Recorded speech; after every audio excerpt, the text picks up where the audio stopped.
Sentido Económico 2025. Muy bienvenidos a todos a otro episodio de Sentido Económico, el número 187. Soy Alejandro Miño. Hoy no tenemos a Seba con nosotros, pero vamos a tratar de ordenar una semana en donde la economía argentina volvió a girar en torno a varios ejes: la inflación, el tipo de cambio, el ancla fiscal. Y bueno, traigo a colación esta información porque viene a tono con nuestro entrevistado del día de hoy.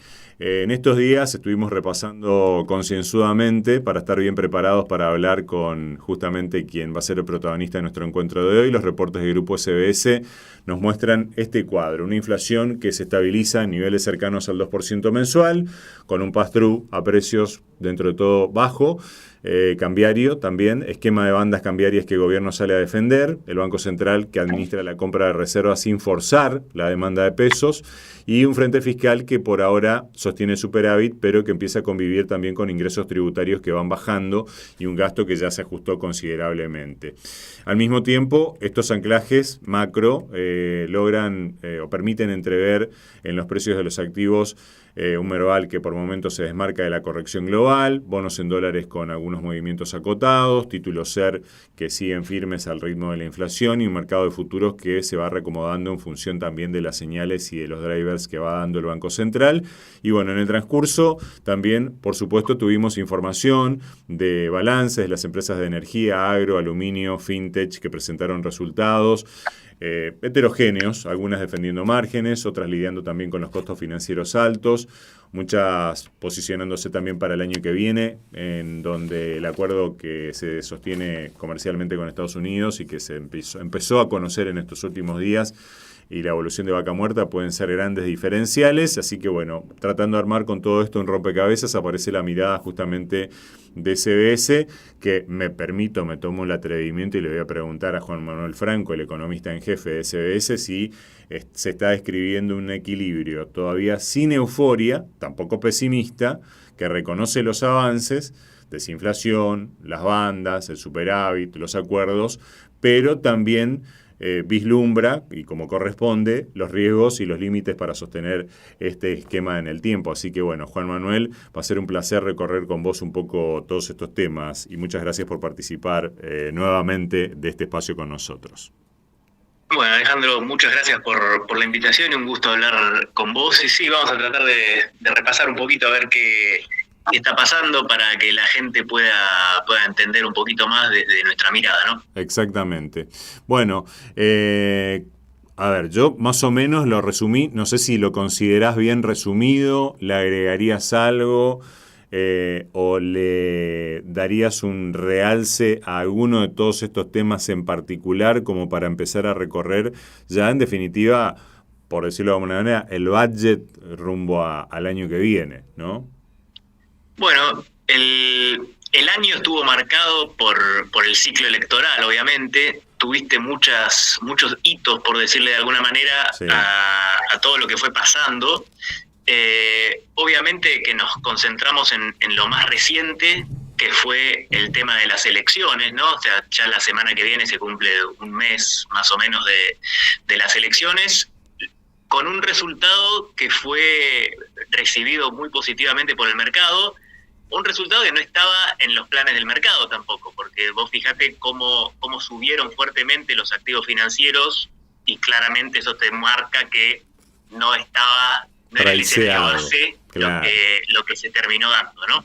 Entonces, ahora me parece que el desafío que tiene el gobierno es pasar a una fase, por decirle de alguna manera, en la cual vos logres sostenidamente una reducción mayor del riesgo país que le permita a Argentina poder volver a los mercados internacionales a rolear su deuda en dólares, porque si bien la voluntad de pago siempre estuvo presente durante todo el gobierno, el mercado siempre se pregunta sobre la capacidad. Obviamente que a menor riesgo país vos tenés la posibilidad de rolear tu deuda en el mercado. Se sumó un actor para nada menor, que es Estados Unidos en todo esto, ¿no?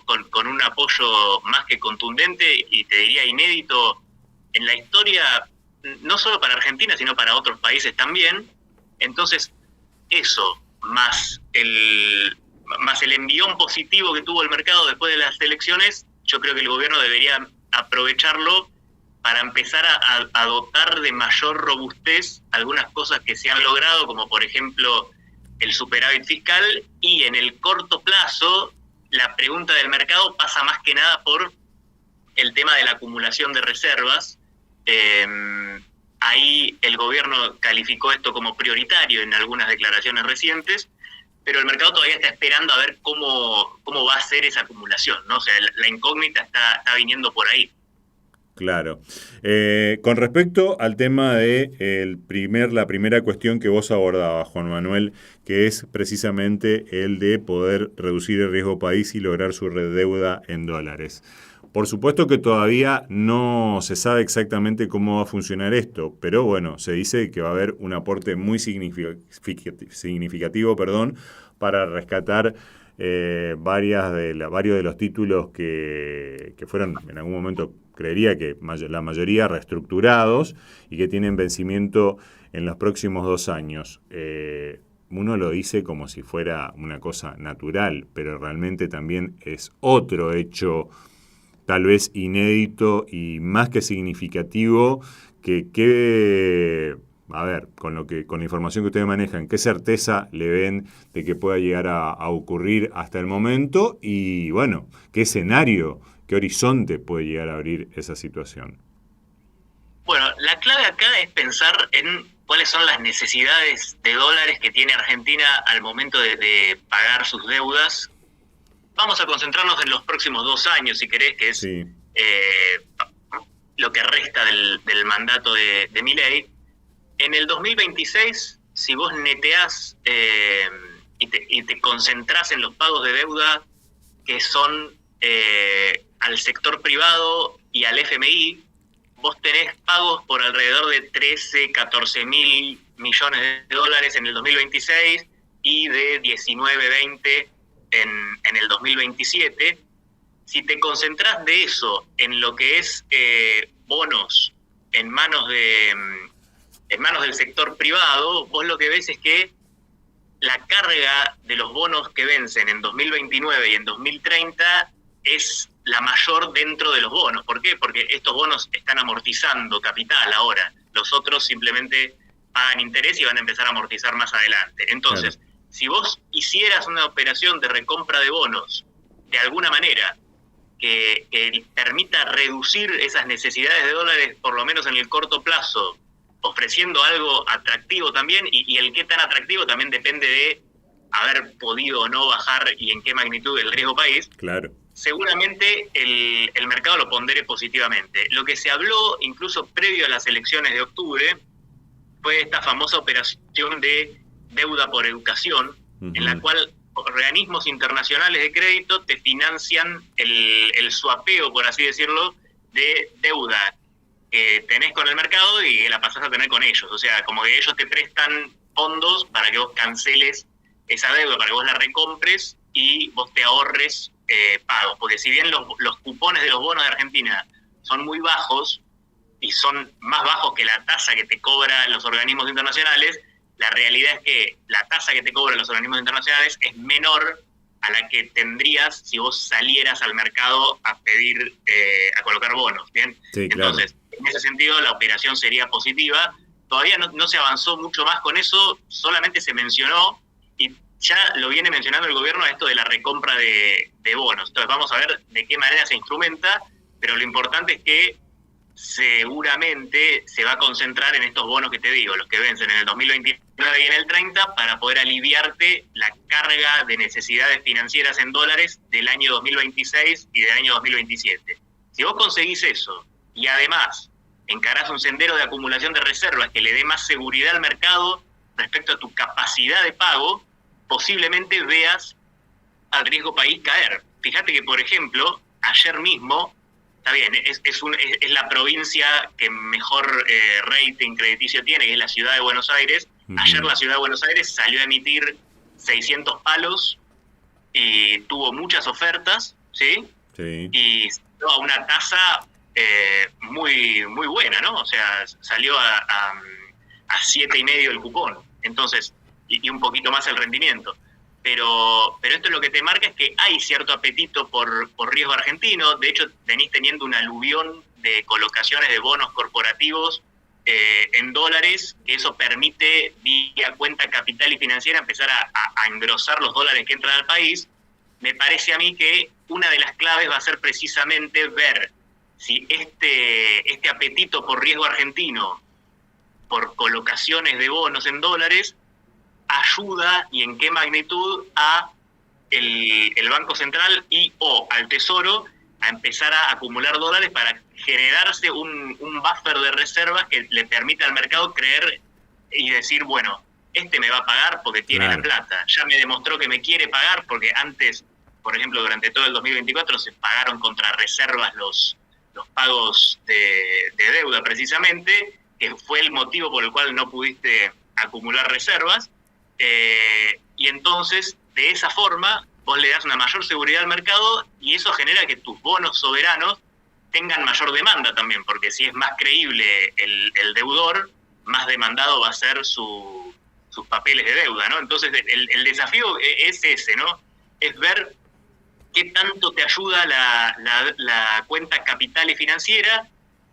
Por el lado de los flujos financieros está esto que decimos recién de las distintas colocaciones de bonos, y después por el lado de la economía real, la dinámica que hay que seguir es la de la inversión extranjera directa, ¿no? O sea, ahí esos son flujos más fuertes, de mayor plazo si querés, porque es una empresa que decide invertir en Argentina y no lo piensa a 6 meses, de un año, lo piensa a 10, 15 años. Entonces, en ese sentido es clave por ahí iniciar desde lo institucional / político con algunas reformas que le den la certeza al tipo que invierte en la economía real, che, mira, las reglas de juego de mercado no van a cambiar o no van a ser tan volátiles, ¿no? O sea, como que el desafío por el lado de la economía real viene por ahí, y en conjunto esas dos cosas te pueden permitir que vos acumules reservas, bajes el riesgo país, incluso remonetices la economía en pesos, tener una disparada en el tipo de cambio real, ¿no? O sea, viste que siempre lo que se dice es, bueno, querés acumular reservas, subí fuerte el tipo de cambio, está bien, eso ocurre, lo que pasa es que tiene consecuencias en el corto para la economía, ¿no? Entonces, por ahora el gobierno dice, bueno, sostenemos las bandas, y me parece que la clave va a pasar, al menos en estas semanas / meses, por qué ocurre con la cuenta capital y financiera, porque el déficit de cuenta corriente sí persistiría un poco más, dado que el gobierno se muestra contrario a permitir que el tipo de cambio real suba mucho, ¿no? O sea, pese a que ya subió durante todo el 25, claro. Por el momento no ven eso. A ver, recordemos que también desde que se viene recorriendo este camino tuvo una apreciación de 40%, ¿sí? El tipo de cambio, con lo cual, vino recorriendo un poco también un camino de apreciación, bueno, pero también de alguna forma contenida. Si bien estamos hablando de cifras que para un país a lo mejor de nuestra potencialidad son relativamente bajas, esto que vos mencionabas también de la inversión extranjera directa tuvo un incremento bastante significativo en el segundo trimestre, de 600 y pico de millones de dólares, pasamos a casi, no digo 3.000, pero 2.800 y pico. O sea, hay también una demostración de que interesa al país para ese tipo de inversiones también, evidentemente, y calculo que de la mano de los grandes drivers que hay justamente para lo que tiene que ver con la reactivación económica argentina por el momento, ¿no? Bueno, en el caso de la inversión extranjera directa todavía tenés bastante por recorrer. Me parece que la clave... Si bien es negativo todavía el número total, ¿no? Claro. Vos fijate que en realidad, si mirás el balance cambiario del Banco Central, que te pone mes a mes en base caja cómo viene la inversión extranjera directa, en el neto de este año estás negativo, ¿sí? Por eso yo digo que precisás, pese a algunas cuestiones de incentivos, como por ejemplo el RIGI o en sectores que son muy pujantes en Argentina, me parece a mí que para fomentar eso mucho más tendrías que avanzar en algunas reformas que permitan al inversor decir, bueno, acá me van a mantener las reglas del juego, no me van a cambiar de repente. Y viste que Argentina tiene un historial de volatilidad tan grande que por ahí el inversor de afuera le pide más más demostración a Argentina que a otro, claro, por el hecho de que su pasado lo condena, ¿no? Entonces, en ese sentido, si se lograra avanzar con cuestiones que te digan, bueno, este país las cuentas públicas las va a mantener ordenadas relativamente durante un par de años, bastantes años idealmente, no van a haber más restricciones al libre movimiento de capitales, va a haber una mayor desregulación que le quite fricciones a la economía en el sector privado. Todas esas cosas las mira el inversor de afuera, porque si no, mientras tanto, puede confiar en cómo es el rumbo, pero no se decide a finalmente poner la guita, por así decirlo, rápidamente, ¿no? Sí, entonces, esas cosas se van a seguir mirando y me parece a mí que por ahí, en el 2026, dado que no es un año electoral, vamos a ver si con esta nueva composición del Congreso el gobierno intenta avanzar con algunas de estas reformas que también estaban comprendidas en lo que era el programa con el FMI de abril, ¿no? Entonces, claro, ahí vamos a ver si eso lo profundizan y le tratan de dar fuerza de ley a algunas cosas que son clave, porque, por ejemplo, esta semana conocimos el resultado fiscal, ¿no?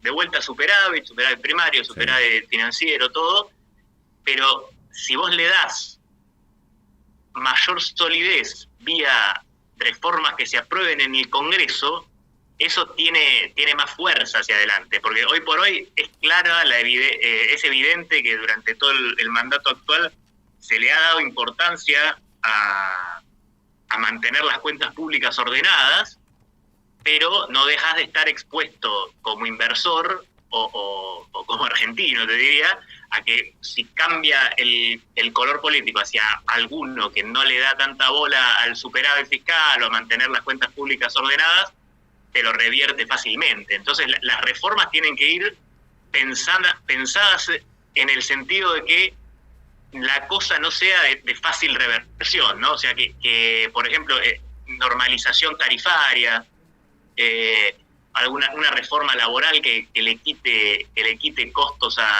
al sector privado, una reforma tributaria que permita eficientizar un poco más y que permita una mayor economía en blanco. Todas esas cosas hacen a la calidad institucional y el atractivo que puede tener o no un país, más allá de los indicadores financieros que cambian todos los días. Y ahí es en donde se entrecruzan los caminos de la política, que en definitiva le va poniendo el guardarrail también a lo económico y a lo financiero, ¿no?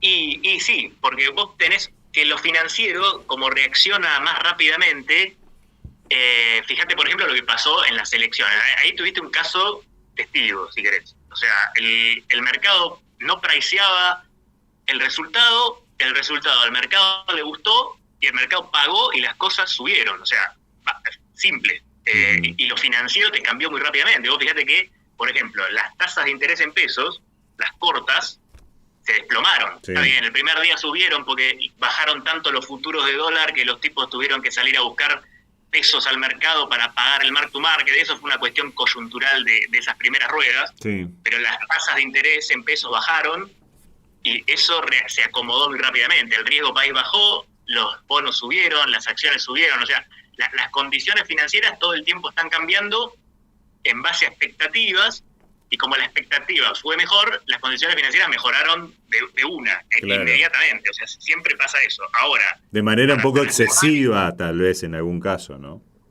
¿Cómo? De manera un poco excesiva en algún caso, que vos también después tuvo su corrección, ¿no? Y sí, pero vos pensás que así todo, si mirás el Merval, por ejemplo, todavía tiene un recorrido al alza para llegar a los máximos de enero. No te pasa lo mismo con los bonos, que ya están mejor, pero tenés espacio todavía para bajar el riesgo país. Las condiciones financieras y el mercado financiero en general se mueve muy rápido, ¿no? Entonces, si cambian las expectativas para un lado o para el otro, eso lo vas a ver reflejado, te diría casi instantáneamente en el mercado. Pero ahora la clave es sostenerlo y tratar de buscar, en el caso de los activos financieros, nuevos máximos. En el caso de las tasas, por ejemplo, buscar menor volatilidad, porque eso también es clave, ¿no? O sea, vos tenés que, durante todo el ciclo electoral, el norte de las medidas era contener el dólar. Entonces, bueno, eso se logró. En algún momento tuviste algún episodio así más de zozobra, por decirlo de alguna manera. Salió Estados Unidos a vender dólares, entonces eso te contuvo bastante, pero todavía tenés upside y tenés que lograr que la volatilidad disminuya. Entonces, en este sentido, una de las cosas que estamos mirando como claves hacia el futuro cercano es, además del tema de la acumulación de reservas, la cuestión monetaria, ¿no? O sea, creemos que tendría que haber un poquito más de claridad en el esquema monetario. ¿Por qué? Porque la situación actual te lleva a que las tasas sean muy dependientes de la liquidez del sistema, ¿no? Del estado de liquidez del sistema. Entonces, por ejemplo, en cada una de las licitaciones quincenales del Tesoro, todos estamos viendo, bueno, a ver cómo va a ser el rollover, qué tasa va a convalidar. Entonces, eso ya te marca un poquito la volatilidad que pueden tener o no las tasas, y yo creo que bajar la volatilidad de las tasas es tan importante como bajar el nivel de las tasas reales, ¿no? O sea, vos para que la economía empiece a recuperarse vía crédito, vía inversión privada, tenés que bajar el nivel de las tasas reales, ¿sí? Pero además tenés que reducir su volatilidad, o sea, que se mantengan en un nivel relativamente estable, ¿no? Entonces, ese es otro de los desafíos que vemos ahí en el corto plazo. Claro, tampoco que la aguja se caiga para el otro lado y se convierta, digamos, en una cosa, no digo negativa, pero mucho menor, digamos, que se mantengan positivas. Aprovecho este momento, Juan Manuel, estamos charlando con Juan Manuel Franco, economista en jefe de SBS, a quien le agradecemos mucho. También nosotros estamos haciendo este programa gracias al apoyo del Grupo IEB, que es empresa líder en el mercado financiero, brindando soluciones de financiamiento a individuos y empresas. IEB, agente de liquidación y compensación, agente de negociación integral, matrícula CNB 246. Net Finance, que también acompaña aquí en nuestra zona y también en el resto del país el crecimiento de las inversiones personales, el financiamiento PYME, optimizando los flujos de caja desde el litoral y con presencia en todo el país. Net Finance, agente asesor global de inversión, matrícula CNB 1158. Juan Manuel, ¿cómo estuviste viendo? O sea, a ver, como que todo de alguna manera se está manifestando de manera bastante positiva, ¿no? Salidas al mercado por parte de, como decías vos, empresas privadas, colocando deuda, teniendo interés, causando interés en el inversor internacional, captando dólares, bueno, unos bonos que ya reaccionaron, un equity que también va por esa vía. ¿En qué medida esto se ve o no condicionado también por los resultados que se van dando y en la medida de la relación que tiene en los sectores y las empresas que fueron dando resultados con las posibilidades de salir, por decirlo de alguna manera, entre los sectores ganadores de lo que puede llegar a ser también este acuerdo comercial con Estados Unidos, que, bueno, también simultáneamente recordemos que está ahí en marcha la cuestión de Unión Europea-Mercosur. ¿Cómo es esa cuestión? Bueno, en el caso de las empresas argentinas, vos lo que tenés que mirar es, primero que nada, nuestro análisis siempre es top-down, ¿viste? Nosotros miramos la macro como viene, sí, y después eso va a afectar de alguna forma u otra a las distintas empresas en los distintos sectores. Entonces después dentro de las empresas vos mirás los fundamentos que tiene cada una de ellas. Nuestro sector favorito hoy por hoy es, y hace bastante tiempo en realidad, el sector de oil and gas. O sea, ahí es donde vemos el mayor valor y el mayor potencial para Argentina. De hecho, si vos vas siguiendo, si vos te abstraes de lo que es la macro, hace tiempo venimos viendo que la producción viene al alza, o sea, el gasoducto nuevo, o sea, el potencial es totalmente. De hecho, fíjate cómo la balanza comercial energética es lo que viene sosteniendo a la balanza comercial general, ¿no? Hoy justamente sale el dato de septiembre, entonces vamos a ver cómo siguió ahí.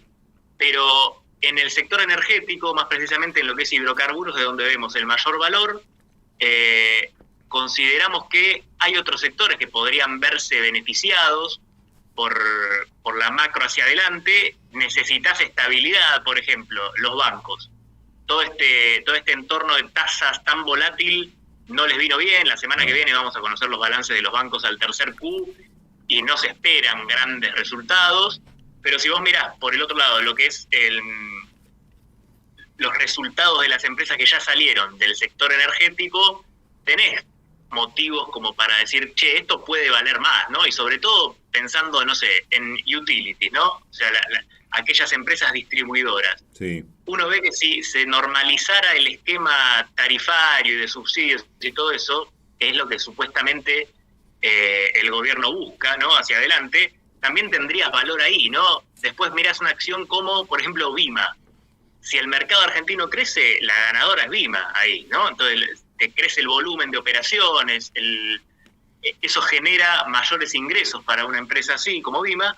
Entonces, en el sector privado en general siempre tenés perlas para buscar. De hecho, vos miralo desde el lado del crédito y vos tenés que en los peores momentos de riesgo país del gobierno anterior, los spreads de los bonos corporativos contra Treasury de Estados Unidos eran muchísimo menores que lo que era el soberano. O sea, el mercado pondera positivamente al sector privado de Argentina. Después tenés casos, por ejemplo, en los cuales te golpea más o menos determinada cuestión coyuntural. Por ejemplo, en el 2024 tuviste un fuerte aumento de los costos en dólares, producto de la apreciación real cambiaria que tuvo lugar ese año, ¿no? Entonces, ahí alguna redujo márgenes, los márgenes empresariales se ven afectados, ¿no? por este tipo de cosas, que aumenta también, si suben las tasas reales, el costo financiero de tu deuda, entonces, de la deuda en pesos, ¿no? Uh-huh.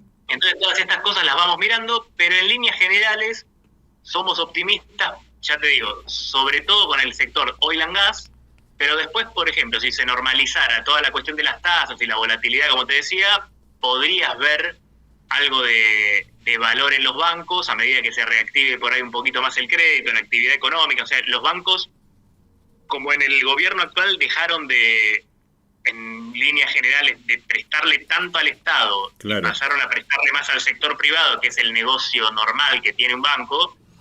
Esa transición es, en cierto modo, no te digo turbulenta, pero bueno, es una transición. Y después, si las tasas se estabilizan en algún lado, claro, sin mayor volatilidad, se empieza a recuperar la actividad económica, el crédito, ahí los bancos sí se ven beneficiados. Después, en lo que hace a cuestiones puramente financieras, los bancos también son aquellos que tienen mayor beta, esto es, mayor sensibilidad al índice en general, claro, y como además algunos de ellos operan en el mercado de Estados Unidos, si el momentum positivo de Argentina es capturado por el resto del mundo, posiblemente el que confía en Argentina agarra y compra bancos directamente, sin importar tanto el sector, ¿entendés? Entonces, claro, esas cuestiones de mercado también hay que tenerlas en cuenta, pese a que a nosotros nos gusta más el sector oil and gas, que es donde vemos que camina bien, ¿no? Claro, a ver, es el de mayor proyección y el de una proyección por ahí más consolidada, por decirlo de una manera. Lo otro que planteás es más bien, digamos, un potencial muy grande, ¿no? Exactamente. Vos pensás que en oil and gas ya es una realidad que la producción mejoró, la eficiencia mejoró, el lifting cost de petróleo en muchos casos bajó. Entonces ahí vos ya tenés cosas concretas. En el caso de los bancos, dependés por ahí de esto que te comentaba antes, de una mayor claridad en la política monetaria, menor volatilidad de tasas, reactivación de la economía. Te ayudaría, por ejemplo, mucho una reforma tributaria que permita tener más economía en blanco. Eso también favorecería a los bancos. Son cuestiones por ahí más estructurales / de ciclo económico, si querés. Uh-huh. Totalmente. Aprovechamos ya para los últimos minutos. También agradecemos a las empresas de aquí de la provincia de Misiones que nos acompañan en este encuentro. Transporte Oichic, transporte de media y larga distancia para cargas generales, paletizadas, bebidas y contenedores en todo el norte argentino y Buenos Aires. Transporte Oichic, que tiene su casa central en Corrientes 41, aquí en Leandro Nelem, la provincia de Misiones. Y nuestros amigos de Fontana Lubricentro, que nos ayudan a levantar la bandera y que mantener tu vehículo en condiciones sea un disfrute. Te van a buscar el auto, si lo llevas, tenés tu servicio y una sala de espera con todas las comodidades para vos y para tus chicos. Fontana Lubricentro, que queda en Libertad y Neuquén, de aquí de Oberá, en Misiones. Trajiste, y ya como para ir redondeando un poquito el panorama general e ir también redondeando la charla que estamos manteniendo con vos, Juan Manuel Franco es el economista en jefe de SBS, traías también el escenario internacional. que está teniendo sus bemoles, ¿no? Con estas idas y vueltas, con todo lo que fue este año atravesado por los famosos aranceles de Trump, con los acuerdos comerciales que hubo con un sector y con otro, que quién sabe cómo van a terminar esto desde el punto de vista judicial, con una Fed también ahora un poco más dubitativa a la hora de tomar una decisión con respecto a la baja de tasas, con una presunta burbuja tecnológica que algunos ven y otros dicen que no es una burbuja, que es una realidad, y eso, también de alguna manera cómo nos termina pegando a un mercado mucho más chiquito, obviamente, y con mucho menores sectores, obviamente, que el estadounidense, ¿no? Bueno, sí, el mercado internacional presenta ciertas incógnitas que han ido en aumento en los últimos meses. Si te vas a la economía de Estados Unidos, vos ves que tenés cierta ralentización, tenés datos de empleo que ya no son tan buenos, tenés incluso una Reserva Federal que en su ciclo de suba de tasas para contener la inflación, que fue producto de la superemisión monetaria para defender el COVID en su momento, claro,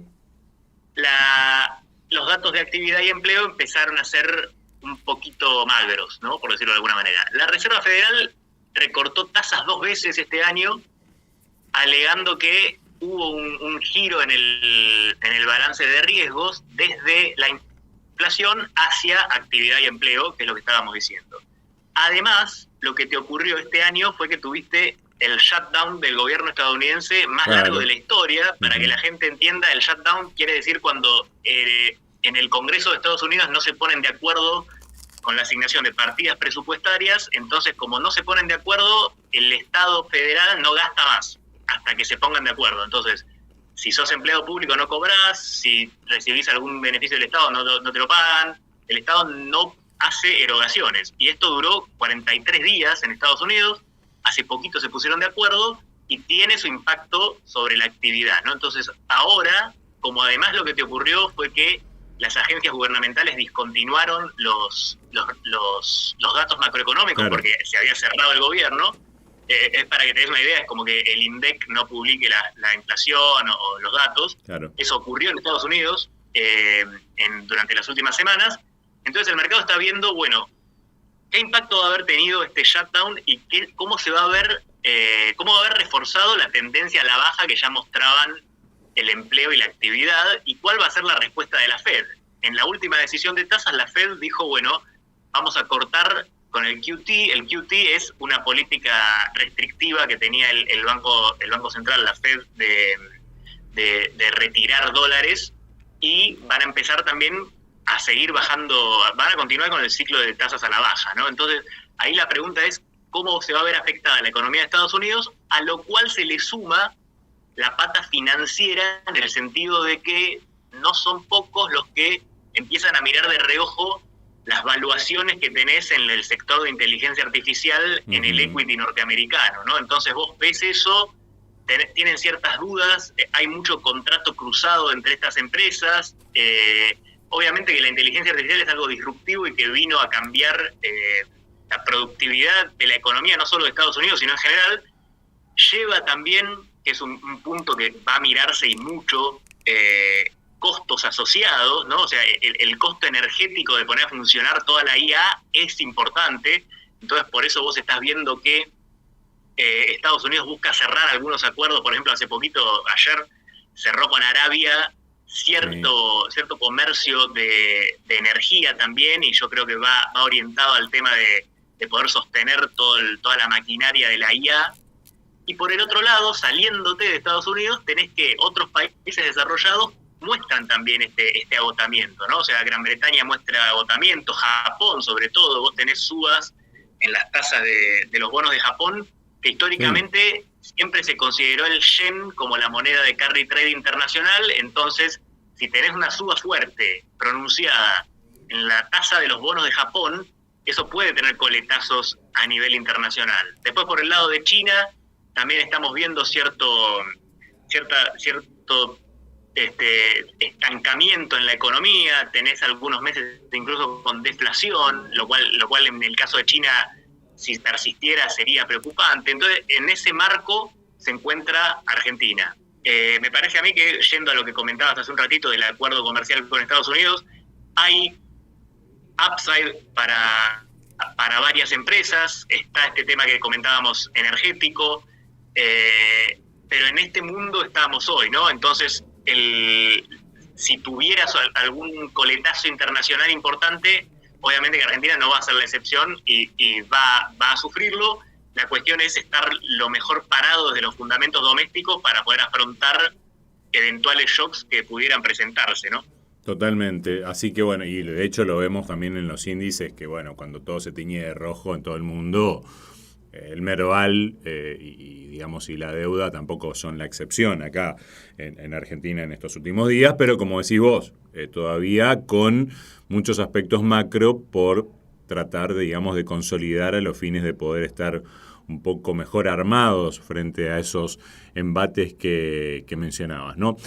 Para finalizar, Juan Manuel, 2 o 3 cositas que, si bien las mencionaste durante la charla, sería interesante que las remarques a la hora de que el inversor, de que, bueno, en definitiva el empresario, el comerciante, la persona física también, vaya mirando a la hora también de ir interpretando un poco todas estas cuestiones sobre las cuales estuvimos hablando y poder ir tomando decisiones, ir preguntando a su asesor de SBS o de cualquier otra ALIC con la que opere, como para ir también alineando un poco mejor su horizonte y eventualmente siempre reevaluando el perfil, ¿no?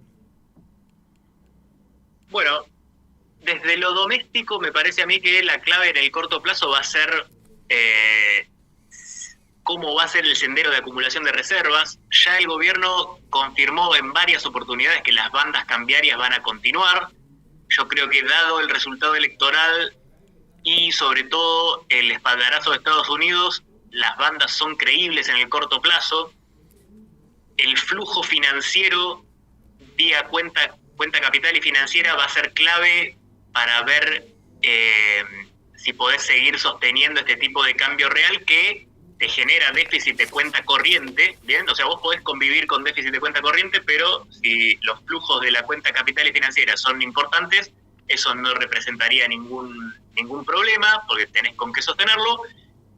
El tema de la acumulación, como te digo, es clave. Vamos a ver, se reporta ya que el Tesoro estaría comprando dólares, vamos a ver en el tiempo, digamos, cómo es esa dinámica. Después la cuestión monetaria, el poder reducir a niveles bajos la volatilidad en tasas de interés es fundamental, además de reducir el nivel, porque si vos reducís el nivel, fomentás también el crédito e impulsás la actividad económica, una actividad económica que tiene, por decirlo de alguna manera, entre comillas, sed de pesos, porque vos tenés niveles de agregados monetarios contra PBI que están en niveles bajos, o sea, hay espacio para la remonetización de la economía en pesos sin que eso te repercuta muy negativamente sobre la inflación. Y después, pensando en lo que es internacional, yo creo que lo que hay que mirar sobre todo es cómo sigue toda esta película de las valuaciones en la inteligencia artificial, cómo son los datos económicos de Estados Unidos y sobre todo cuál es la respuesta de la Fed.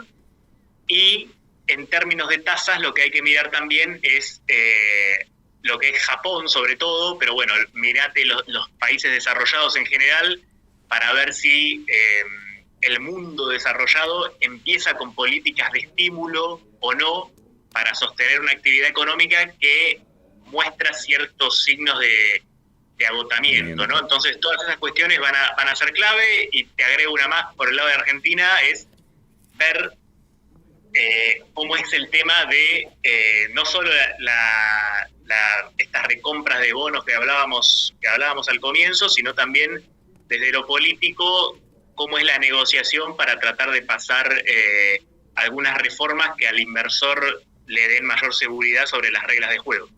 Totalmente. Juan Manuel Franco, economista en jefe de SBS, queremos agradecerte infinitamente por haber participado de esta charla del día de hoy. No, muchas gracias a ustedes por la invitación y estaremos en contacto en algún otro momento. Bueno, cómo no, con mucho gusto. Muchas gracias. Hasta luego. Hasta luego. Adiós.